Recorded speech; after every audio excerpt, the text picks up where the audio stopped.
And that was back in 2008 again. So here's another thing that we got. I try to be inclusive, you guys, and if you write in stuff that I think is cool enough, I'll put it on the show. So we had this on Twitter, X. Our audience member, Rama333, had a prophetic dream, and I'm going to read you the whole thing because I really liked it.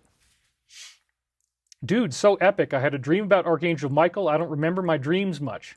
I was sick last Sunday. I was watching you live as you were going through your negative greetings.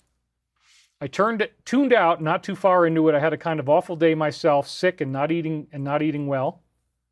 I got up on Monday. I threw your show on. As I was watching you, it jogged my memory of a dream I had the last Sunday into Monday. I remember looking into the sky and I saw a beautiful crystalline geometric structure flying through the air.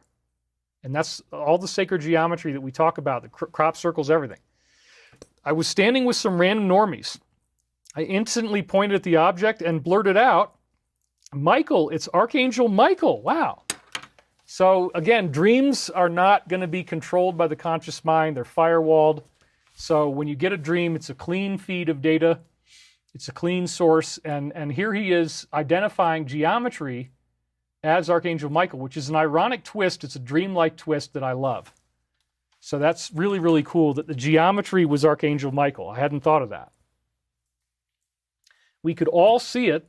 The normies immediately started reacting like they could see it. Their minds were not thinking it was very special or noteworthy. This is the way most people are acting as we're coming up to this Ascension event. They will be blissfully unaware right up until the end. They just started saying, oh, you're just believing in that weird stuff you see online. I remember continuing to look at the glorious UFO being traversing the sky, Archangel Michael again, as they downplayed it. What an amazing dream. That was about all I remember. And then he says, this flash of memory was meant to punch through from my dream into my conscious mind, triggered by watching your last show the next day. Michael looked like a crystal structure, the Star of David geometry you show in your science presentation, and it was radiant. Intricate, beautiful, and radiant crystal geometry. So what he's talking about here is this right here. This is the star tetrahedron or Merkaba. There's different names for it. And so this is what he was seeing, probably with the sphere around it as huge, beautiful geometric object in the sky, and then other people see it and they're like, oh yeah, it's nothing. Don't worry about it. It's just, you know, it's just some atmospheric phenomenon. It looked like all the lines of geometry were made of a very thin type of crystalline structure. I'll respond to this below about a 2012 dream I had that I told you and our group at the San Francisco conference weekend at the Holiday Inn by Whole Foods. I remember that one.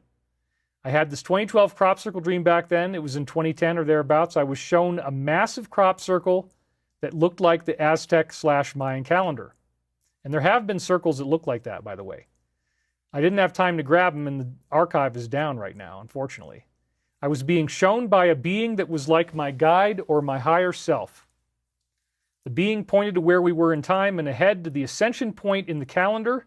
I was told that despite not being able to see anything outside or beyond this period, my life doesn't even begin until we cross to the other side of that ascension point. Wow. I was told that it would be equivalent to being reborn, like born again, and just the beginning of my real life. Your life doesn't even begin until you cross the ascension point. That's how significant it is of a difference. It's literally like the difference between animal and human is the difference between third and fourth density. So animals can't think like we do. They don't have opposable thumbs. They can't build various things. They don't use tools necessarily, or very limited. Well, imagine the difference between the animal and the human, and then imagine that much of a quantum leap again from a 3D human to a 4D angelic being. That's what we're getting ready to make here. His dream shows you the crystals, shows you Archangel Michael, and then his earlier dream, they obviously want us to hear this one too, that your life doesn't even begin until you get to this ascension point. So Rama333, well done. You got built into slides, brother.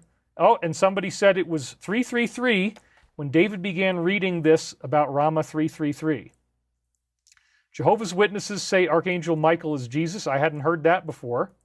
It does appear to be something different. It's definitely, to me, different.